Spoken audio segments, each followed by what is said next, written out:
Welcome, ladies and gentlemen, to the Carolina Conversation. I'm your host, Shammond Williams, and we have a great one with us tonight. This young man hails from Oakland, California.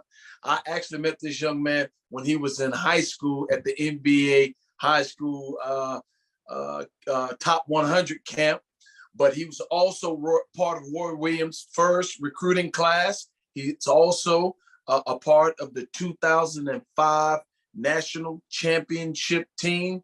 But more importantly, he's an outstanding individual, also a national recording artist for Jamlo Records. Ladies and gentlemen, let's please welcome my little brother, Quentin Q. Thomas. Appreciate you having me, man. I appreciate that, big brother. Thank you, man. Yeah, man. Yeah. So, Q, how you doing, man? I'm blessed, man. I can't complain. A little under the weather, but I'm feeling good, though. I'm in good spirits. I'm good. Good. Well, first and foremost, I want to say thank you for taking the time to be a part of the Carolina Conversation. As you have one of the busiest schedules of anybody that I've had, due to your career, and a lot of people may not know about your career, but we'll get into that. But I want to first and foremost say thank you for taking the time to participate. And hopefully you'll have a great time, and the people will have a great time listening to you. So if I'm not mistaken, you're out in the, closer to the West Coast right now. How is it for you out there on that side? I'm enjoying it. I live in Las Vegas right now. So I've been in Vegas for close to 2 years now. Like you said, back on the West Coast, closer to Oakland, California and family. But I'm loving it. I'm happy where I'm at right now. Yeah, that's good. There's a few times I get a chance to see you if I'm not at the games. I see you from time to time when you're back on the East Coast. I see you sitting behind the bench, and I say, "There's Q." And I want to know, for those who don't know, a lot of times when you're coming back to the East Coast and you're spending time in that area, are you there spending time with your record label, Jamlo Records? Is that the case? Yeah, most times when I'm going back, I'm usually doing something musically. But the blessing in it is being able to come back to Carolina, and that's my second home. So people that were strangers became friends, and friends became family. So I have a lot of family in North Carolina, from Chapel Hill to Raleigh, Greensboro, Charlotte. So it's always just a good time when I come to Carolina. And then during the basketball season, if they have practice or games, it's good to just come by the Dean Dome, see people, and see some of the players too. Yes. And so before we go any further, man, let's talk about being a national recording artist, man.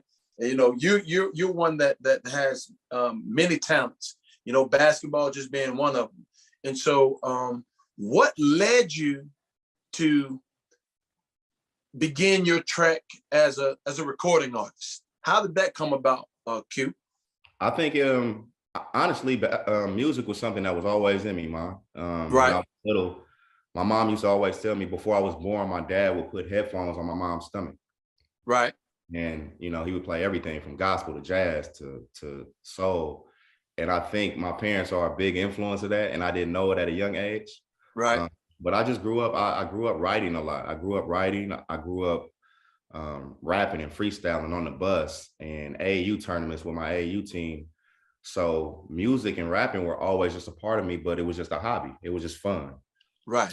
When I got to Carolina, it became therapeutic. It was stuff that I would write down. Now I'm not just rhyming words or what sounds cool. Now I'm writing about how I feel, or how the day went, or a story that could be relatable to somebody that I know, a peer of mine.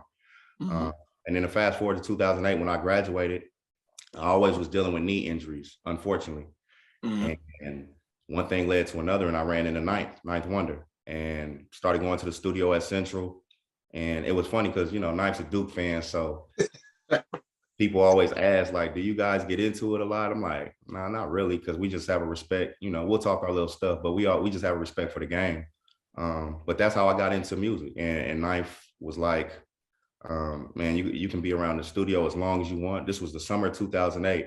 And the crazy thing about this, Shammond, that a lot of people don't know, Coach Williams was able to get me into the Laker camp that summer. Mm-hmm. And my knee was still bothering me. So They let me go. The day they let me go was the day Ninth called me. And he was like, yo, where you at? I'm like, I'm in LA, but I'm coming back actually to Carolina tomorrow. He was like, when you get back, you get settled, come by the studio. And I never really was in a studio like that. I went a few times, recorded just freestyles on industry beats. So I gave him a CD.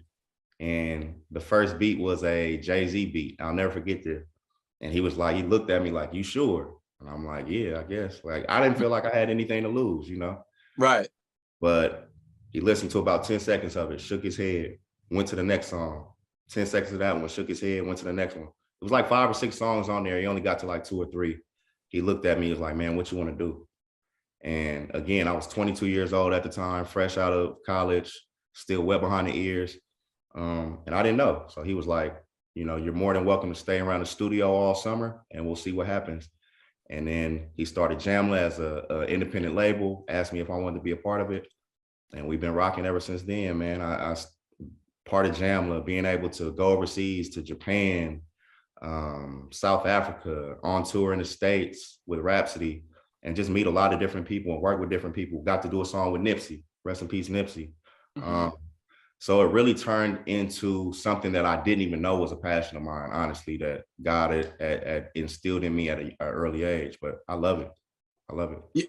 Yeah, it's interesting because you did allude to something that I was going to ask. Like, people don't know that. Well, many people may not know that Ninth Wonder, one of the greatest producers that we have here, is a Duke fan, but he's also a close friend of mine.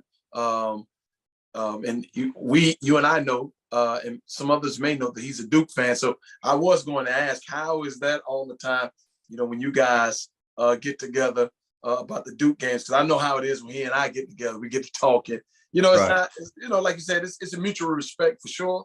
But we know that, you know, he is an advocate for the guys down the road. So with you being you know, an artist working with him, you know, could that be a challenge, or you know, you have your little side bets from time to time, you know, which are we'll have our little fun. We'll have our little fun.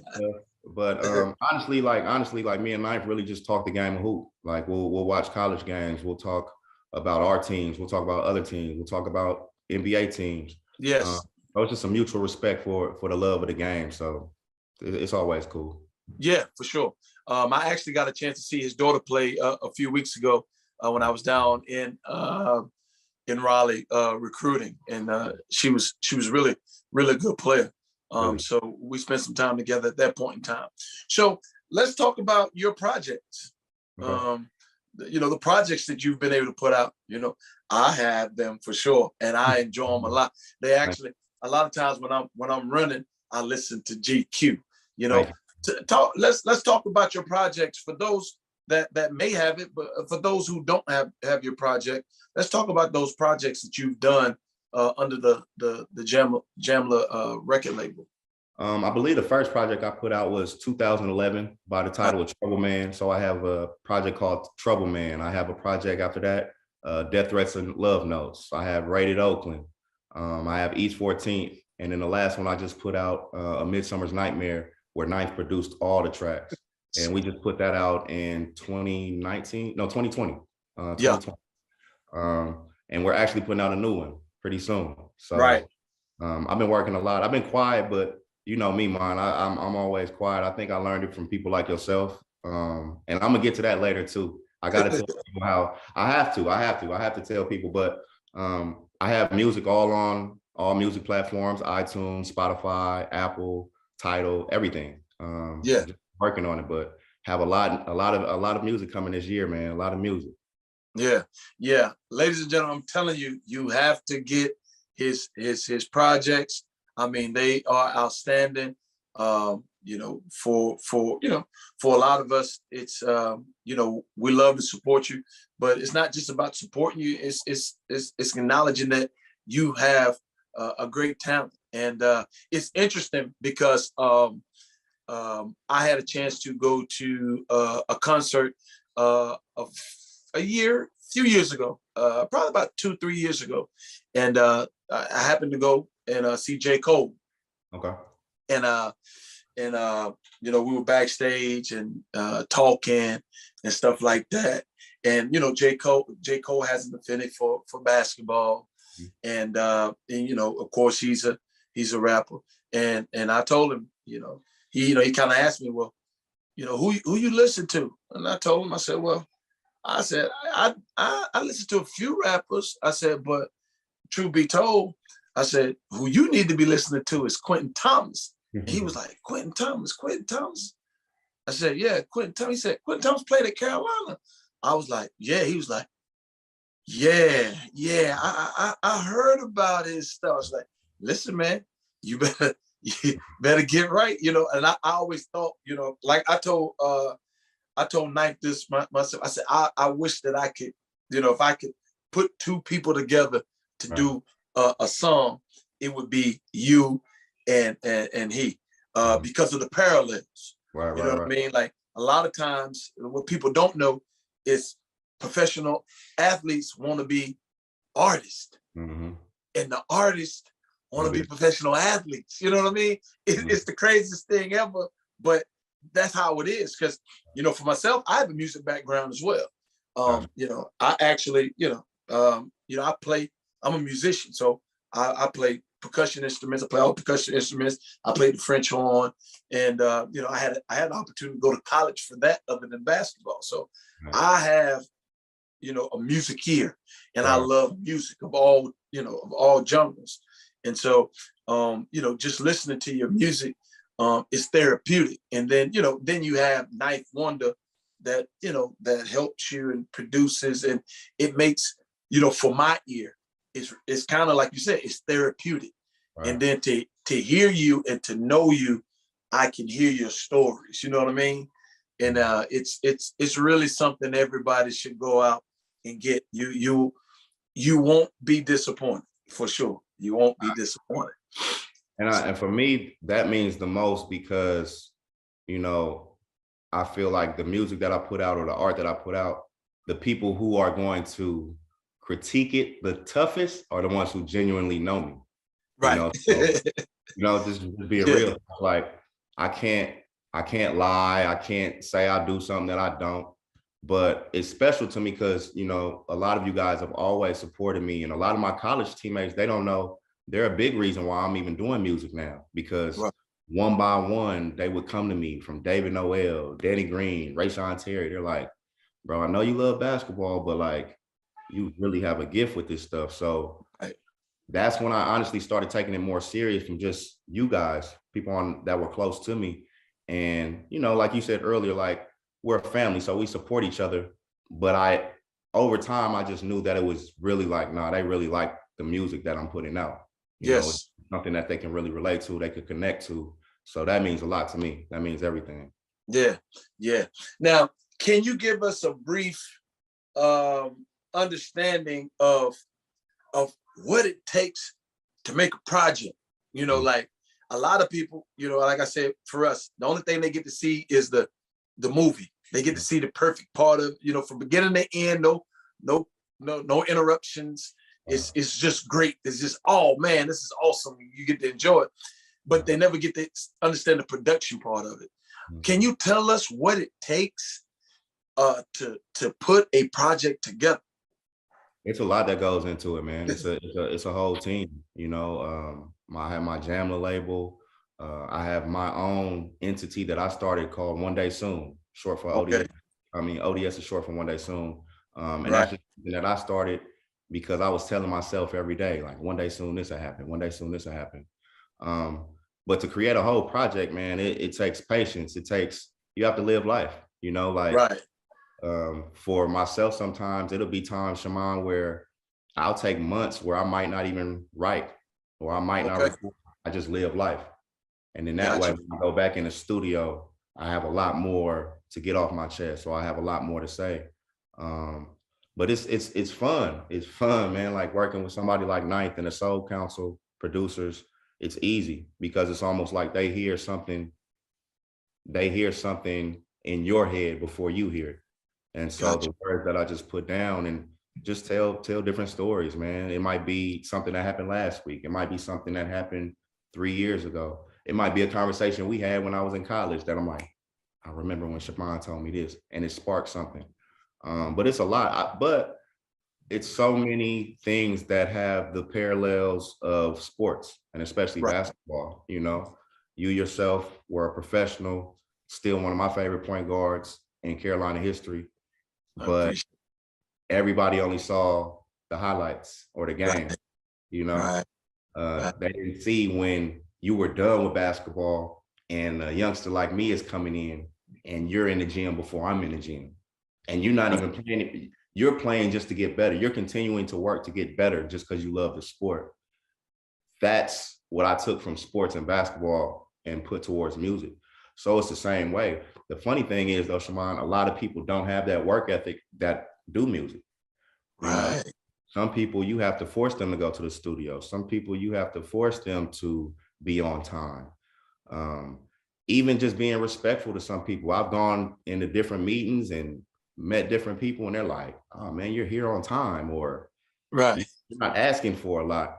But a lot of that is just what was instilled for me from my family, but also basketball. You know, and you got to run 12:33s and a mile run, and you know, it teaches discipline. It teaches a lot of discipline. Or to be on a team where it's like all of us were stars when we were at our own high school, and now when we come to this team, it's like, okay, what's the ultimate goal? Yeah, of course, a lot of us want to play in the pros, but the ultimate goal for this team is to win a national championship. Right. I think that was special about what Coach Williams taught us, and I always keep that close, is where when you're winning, it's a lot easier to make everybody's goals come together.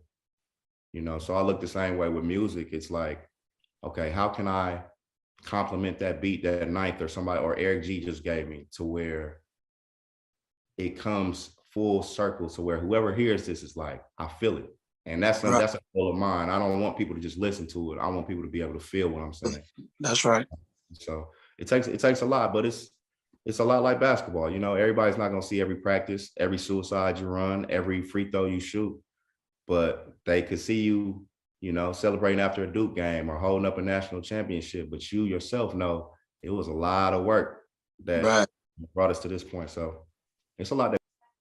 Before we move on, let me tell you guys a little bit about our partners over at Bet Rivers Sportsbook. If you haven't signed up for Bet Rivers yet, now is the time, because they are offering a $250 match bonus for your first deposit. But what sets them apart is that they require just one playthrough to turn your bonus into cash money. With their Rush Pay instant approval, withdrawing your winnings is safer, it's more secure, and it's more reliable. Now that basketball season is tipping off, get in on the action at betrivers.com today, or by downloading the BetRivers iOS app. You must be 21 years or older. If you have a gambling problem, call 1-800-GAMBLER. And while I got you here, let's talk about the Field of 68 Media Network, where college basketball matters most all year round. This is a digital media and podcast network that we've been building over the course of the last year. We have shows hosted by some of your favorite players covering the program that they love the most. AJ Guyton hosts the House of Hoosier. Eric Devendorf covers Syracuse on the Scorer's Table. Dan Dickow hosts the Gonzaga Bulldog broadcast. We have Florida's Patrick Young and Duke's Andre Dawkins and North Carolina's Shammond Williams and Michigan's Stu Douglas and Illinois' Deion Thomas. The list goes on and on and on. We have more than 30 shows right now. So hit the links below and check them all out. And while you're at it, make sure that you go check out the Field of 12 Media Network, your home for college football. Man, that's very informative, Q. And we don't you don't get a chance to talk to national recording artists. Like, you know, this is something that a lot of people that, you know, don't get a chance to understand. So I appreciate you giving us you know, a little bit of understanding of what it takes, you know, to put a project out. And you know, and the dedication and the work ethic that goes into it. And so with that being said, man, let's rewind the hands of time, baby. Let's do it. Rewind the hands of time. Let's go back to 2004. Yeah. Young man, you know, top 50 point guard in the United States, coming from that left coast. You know what I mean? Like, what made Quentin Thomas choose the University of North Carolina? I always tell people it was all God. Growing up, Shammond, I love basketball a lot, of course, but being from Oakland, the people that were, and we had a lot of talent from where I'm from, but the people that went before me, they either got in trouble in school or something happened where they had to come back.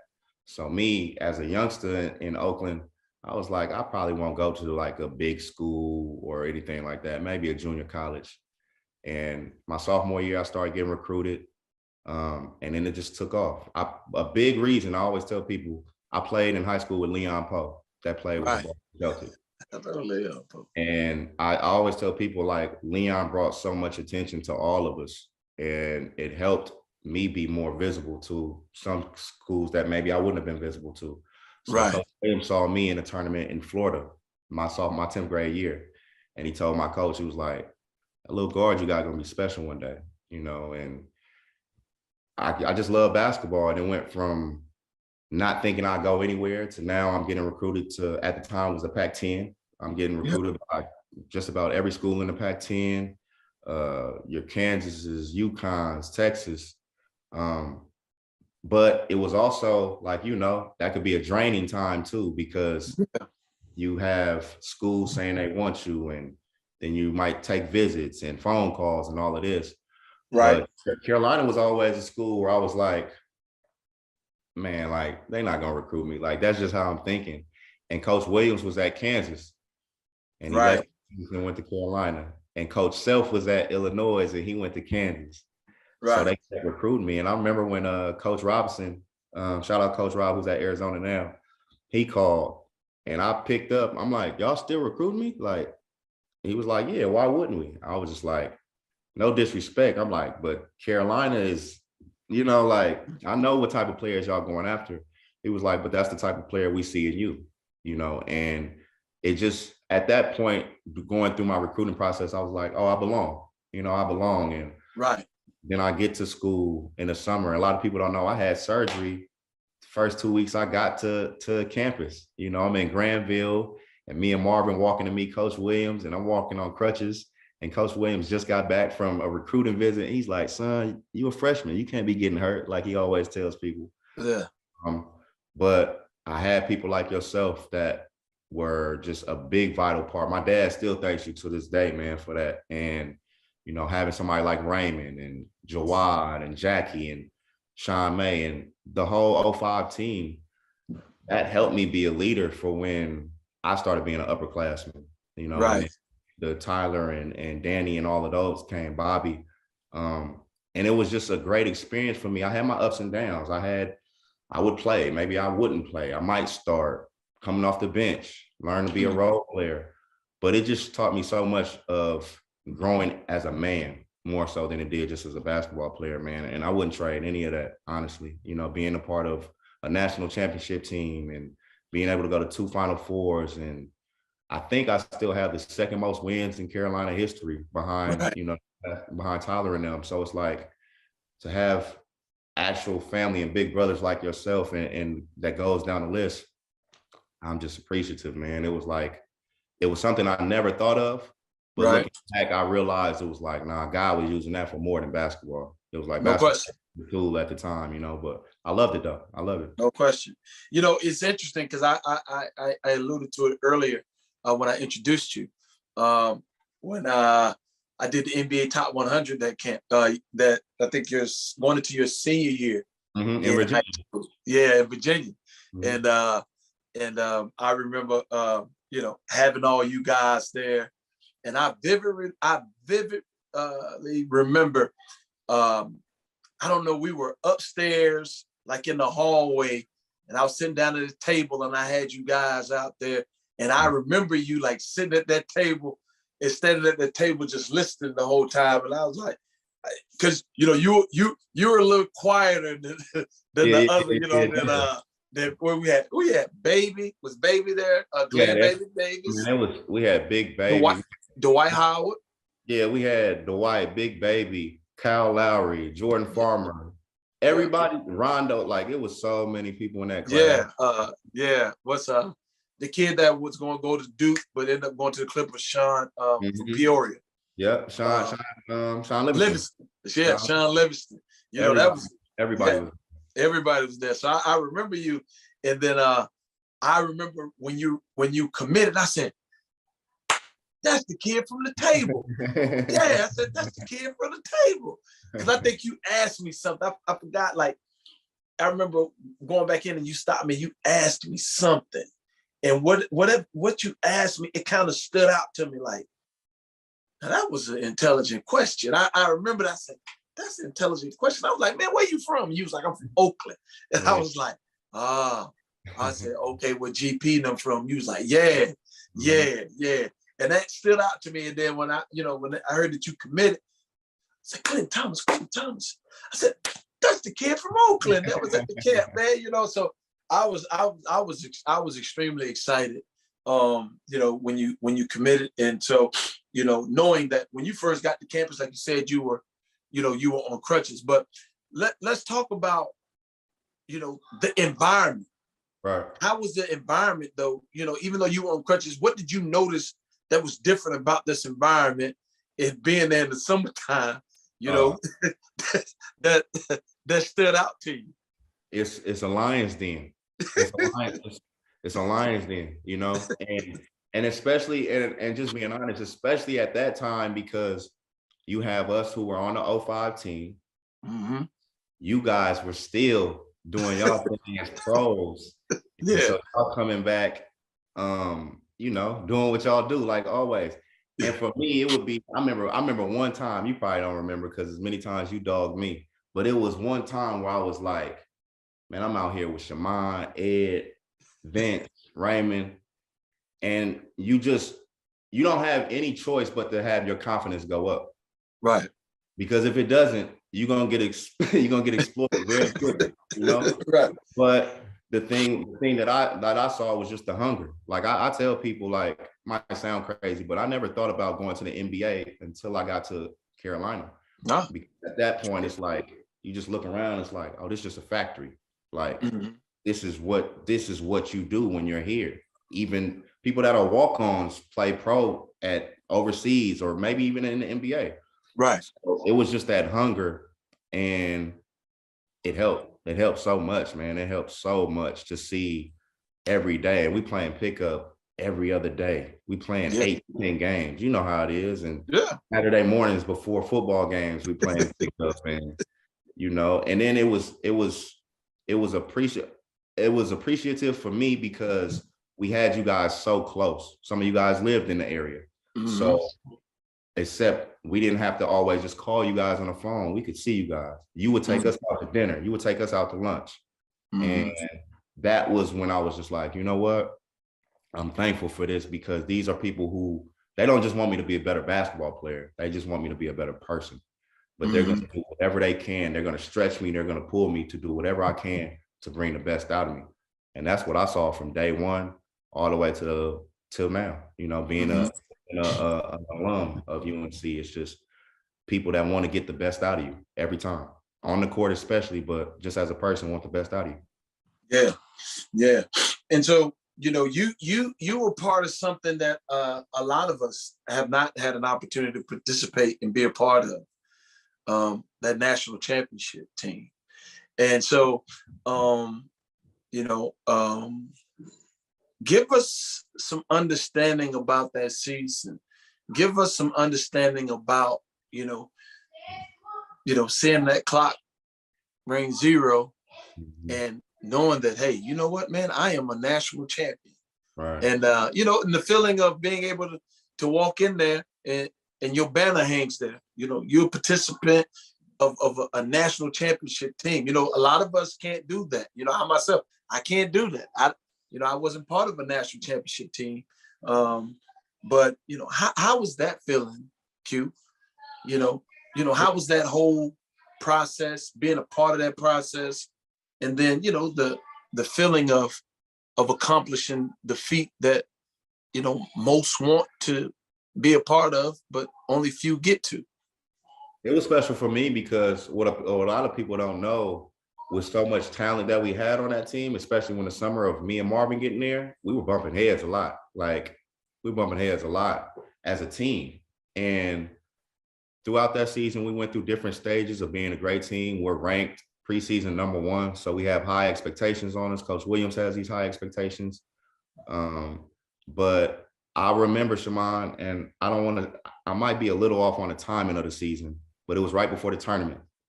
And Coach had wrote something on the board and basically put 15 lines under that. And it was basically like, if we buy in for these next 3 weeks in the tournament, everything that you guys ever worked for, wished for, you can live out your dreams. Some of you guys who have goals to go to the NBA, it'll be that much easier. And before we all left the locker room that night, everybody signed their name on each line. So all 15 players signed. And the first practice was in the practice gym. I'm a freshman. We walked it. We were in the Dean Dome at first. The first half. We had the water break. So Coach Williams is like, everybody to the pit. And I'm looking like, what's the pit? Like, I've been here all year. We ain't had no pit. So I'm asking, and it honestly scared me, because now I'm asking the upperclassmen. They like, I don't know what the pit is either. So I'm like, oh, so now y'all lying to me. So now y'all want me to be, they're like, no, we really don't know. So fast forward, we go to the practice gym. All the lights in the practice gym are turned on. The managers don't even know what's taking place. They go in there. Coach Williams had the maintenance crew take all of the rims off the backboards. Because he said, we're okay defensively, but you guys aren't going to win the national championship the way we're playing defense right now. So we need to really get after it. And I just remember that practice. Coach Williams was getting mad at us. It's no rim on the basket, but he's like, shoot the ball, Q. I'm like, it ain't no rim. Like, shoot the ball. But it was things like that and sacrificing, which for a lot of people might not seem like a lot, but for a college student for 3 weeks to be like, hey man, we're not gonna go out, we're not gonna do this, we're all gonna buy in to make the goal come to life. And that was special. That was special. And I think now it's still something that after I graduated, where it's like, damn, like I'm really part of history, No question. That's a really part of history. But I think the humility in me is like, it's also something that, I can say I'm a part of, but this is something that players like yourself and players before helped create, like we don't win that national championship if we don't have people like yourself at the gym with us in the summer and talking to us. And it might sound easy to be like, oh yeah, but no, it took all of us. It took everybody. And it goes back to the question when you said about, what it takes to go into a music project. It's the same thing to be a national champion. It takes everybody. It takes people who played before you. It takes people who coached before you. Coach Smith, me and Coach Smith have rest in peace, Coach Smith, we have the same birthday. And with Coach Smith being, when I was in school, Coach Smith hadn't got sick yet. So every time I would walk by his office or he's walking by, he would always have positive things to say to me. Stuart Scott used to do, Late Night with Roy, rest in peace to Stuart. He would always have positive stuff to say to me. And you didn't even have to feel like a starter for people to make you feel like somebody. Oh, yeah. Like that's what I noticed early. And then after that national championship year, it was just like, man, like, to be able to be a part of that team. My senior year, we didn't get it done, but then to go back to the Final Four, to be in the Final Four twice, it's like, and one of my favorite quotes I always tell people with Coach Williams is that it's amazing what can be done, what can be accomplished when nobody cares who gets the credit. Gets the credit. That's right. And that's something that I still try to live by to this day. If I'm blessed to have children one day, that's something that I'll instill in them. Like, the more you can do together and nobody cares who gets the credit, you'd be amazing to see what can happen for everybody. And that's just what I took from that 05 year, especially. But even the 09 team, after I graduated, we were all in the locker room and we just lost to Kansas. And everybody kind of had their head down. And me and Surrey Wood were the only seniors that year. And I looked around, I said, man, you guys have all the pieces in here you need to win next year. You just have to know it. And to see Taiwan turn into the leader he turned into, to see Tyler turn into the leader and the type of player he turned into, Wayne, down the list. And it was just, that felt special for me. I wasn't even a part of that national championship, but players on that team were like, bro, like, you said we could do this last year and you weren't even a part of this. But I was still around Chapel Hill when they won. So I'm still seeing them after practice and talking to them the same way you guys were with me. And that's why I said it takes a village, man. It takes a village. Yeah. I mean, man, you've actually alluded to a lot of things, man, that, usually I have to, I take it step by step and further conversation. Right. You've really given us some great information about, your experience and what it's about for you. And so, with that being said, the one thing that I was, I commended you on that, you probably never really understood until you really look at it. There's not many of you that come from the left coast to Chapel Hill. Right.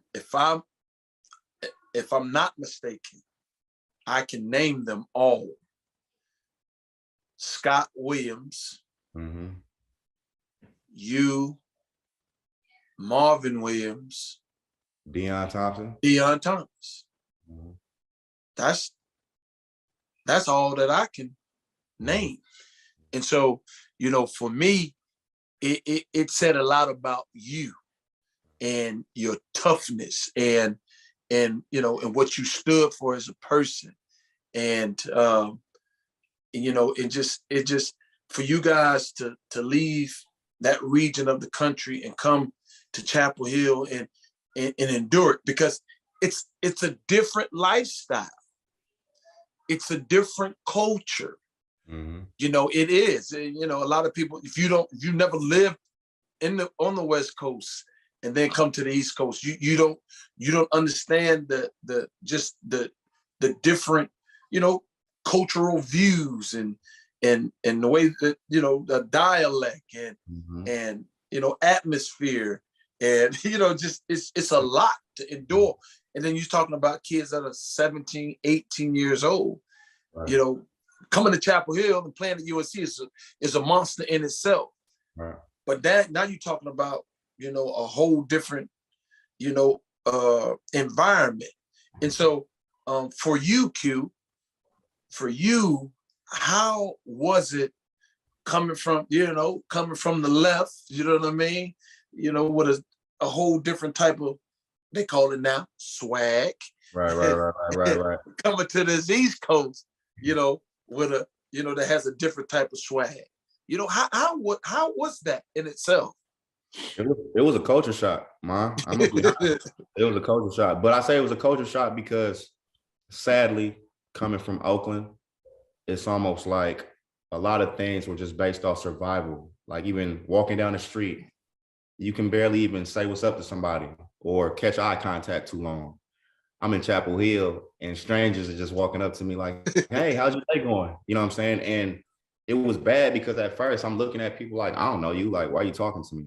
Right. So I had to change. And I always tell people, I'm like, man, I learned how to be a new person. I learned how to be a new basketball player. I learned how to be a new student in school. And it was growth that I needed just as a young man, like to come out there. But I also have a lot of Southern roots. So that Southern hospitality was like, oh, I like this. You know what I'm saying? I like this. And like you said, it's not for the faint. to play in Chapel Hill is not for the faint.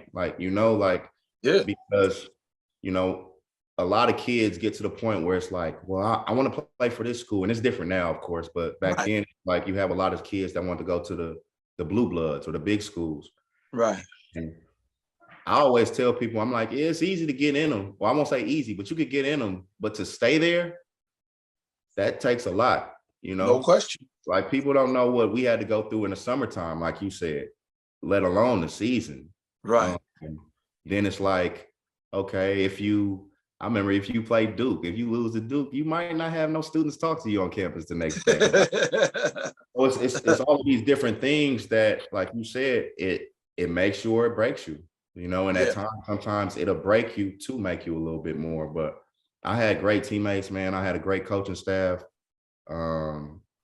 And even to this day, like Coach Holiday is probably one of the most special people in my life, Right. you know, because they always wanted more for just ourselves on than just the court, you know. And to this day, I can come back to Chapel Hill, see Coach Holiday, Coach Williams. I can call Coach Williams and he answers the phone. I can call you, I can call Raymond. Just all of this, not only love, but just connections and relationships that was built from just playing a sport I loved. You can't beat that. You can't. Yeah. Beat that. Yeah. And so with that being said, man, I always ask this question. Get to the end. Okay. And it's a difficult question. Okay. But I think it's a great question. Because it allows people to know what you would like. So when it's all said and done, you're talking 30 years, 40 years from now, and you just sitting back with your grandkids, relaxing, and people are going through the catalog and they see Quentin Thomas and they say, oh yeah, there go Quentin Thomas right there. You know, he's part of the 2005 National Championship team, you know, a 2008 graduate of the University of North Carolina, you know. What do you want people to know and say about Quentin Thomas? Aside from just being a good person, that's probably always been most important to me. You know, sure. Like when I was in school, Shammond, and we've had our talks. It's like, if I leave this school after 4 years and basketball is the only thing people can see, then I didn't do enough. Right.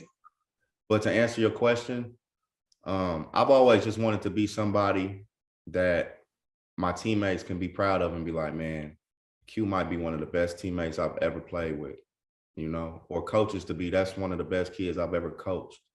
And it goes beyond stats because it's a respect thing. For sure. It's a respect thing. And because we all know it's a lot of talented players that people don't want to deal with on a day-to-day basis, you know. So for me, people can look back and be like, man, Quentin he can handle the rock, or he was a great facilitator, or I remember Quentin because he made the layup in the free throws in the Clemson game. But for me, it's like, but Quentin's just a damn good person. No question. He's just a good dude, and he always cared about people around him. I'm good with that. Like, I'm good with that. Yeah. That's big time right there. That's big time. I just want people to, you know, when he was around, he made it a point to make sure everybody was comfortable around him. No question. When you were around Q, you felt important and you felt that you could be yourself. That's it. Yeah. It you know, it's so interesting, man. Because that's you for sure. Mm-hmm. That's you. And that was, you know, that was awesome.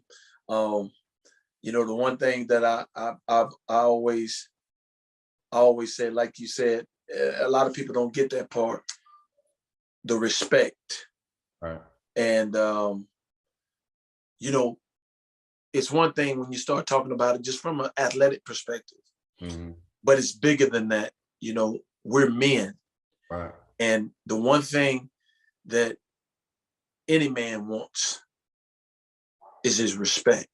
Mm-hmm. And respect is not given, respect is earned. And that's one thing that you'll never have to worry about. Respect. Because everybody respected you for all of the things that you just said. Mm-hmm. It never was about the stat sheet. And mm-hmm. for Carolina, for us, we always knew the stat sheet meant nothing. Mm-hmm. You know, that's the one thing Coach Smith would always say. The stat sheet is for losers. Mm-hmm. Mm-hmm. And, you know, I live that every day. You know, even in coaching now, like when I'm coaching, you know, they give out the little stat sheets to see what's going on in the game and stuff like that. They give you timeouts and stuff like that. You ask any of my colleagues, as long as I've been coaching, I don't want no stat sheet. Mm-hmm. Don't give me the stat sheet. First and foremost, because I remember what Coach Smith said about the stat sheet. Right. Stat sheet for losers. But I also understand too, if you look at the stat sheet, it may dictate what you're actually seeing or not seeing. Right. And I don't need that to be able to verify what I'm seeing. Right. You know what I mean? And I take that in life. I don't need no stat sheet to tell me the type of individual Quentin Thomas is, the type of player Quentin Thomas is, because I've been there with you. Right. You know what I mean? I've been there with you. And so, that's the one thing that, like a lot of times people don't understand because they're not there with us all the time. But, like when you was running that stuff through my head, I was thinking every time I used to play against you in the summertime, it was, don't let him cross you over.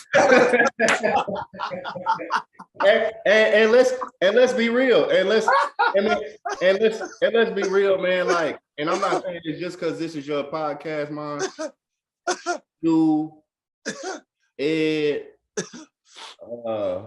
It's some others I'm missing, but it's just like I watched y'all embarrass people on the court. And every time we played pickup, it would be time you had it, you still probably got it, where you pump fake and you'd have it right here. When somebody go down, you just let it go from right there. And I'm like, but for me, it was like, man, learn as much as you can from these. Yeah. It never was. And I took my bruises, I gave some out, but it was like learn from them. That's right. How can you get right. And that was why, like you said, it's crazy. I do remember that we were in a cafeteria in Virginia during that Top 100 camp. But it was just like, man, this is an opportunity for you to ask not only somebody that you admire as a ball player, but who has gone through everything you probably will go through at this next level and maybe beyond, just in life. Yeah. Open your mouth, talk to him, ask him questions.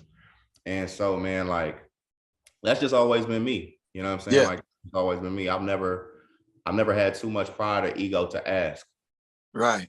If I want to be better, you know what I'm saying? Like, and so like, I just appreciate y'all for that, man, for real.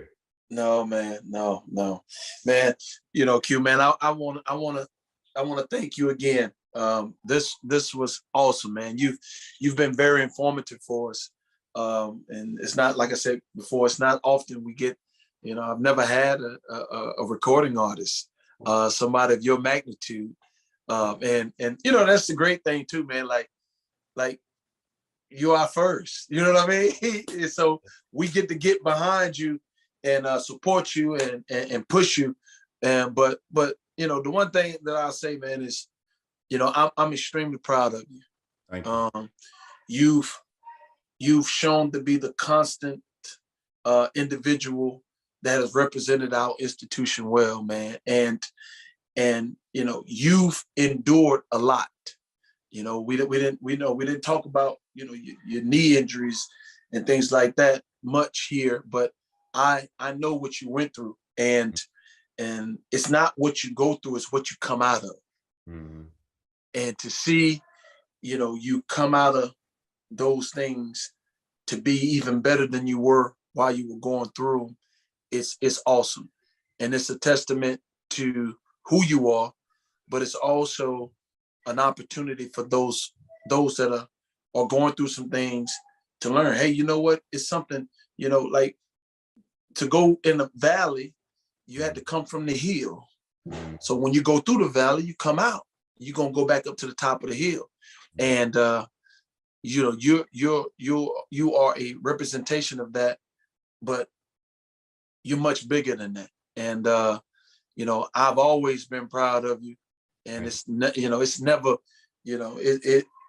like you're one of the greatest individuals that I know of. And it's just outstanding to see where you are now in life and to see where you're going. And man, I'm just so proud of you. I love you. And I can't wait to see what the future holds for you even more. I'm waiting on this next, I'm waiting on this next LP. You did, I'm gonna email you some exclusives so you get it early. I'm gonna email you a lot of stuff. But I just thank you, man, again, just for letting me be a part of your podcast, man. You're doing amazing things, not just with this, from coaching to things you do behind closed doors people don't know about. And one thing I just want to say before I leave is that what I learned most from Carolina is that you never know who's watching you. You never know who's watching you. And you go through, I had to learn that we go through things not for ourselves, right? But for other people, That's right. Because what I'm going through, it might be tough, it might be hard, difficult, but somebody's watching every step that I'm taking, and they're seeing how I'm handling adversity, how I'm handling success, how I'm handling humility, whatever it may be.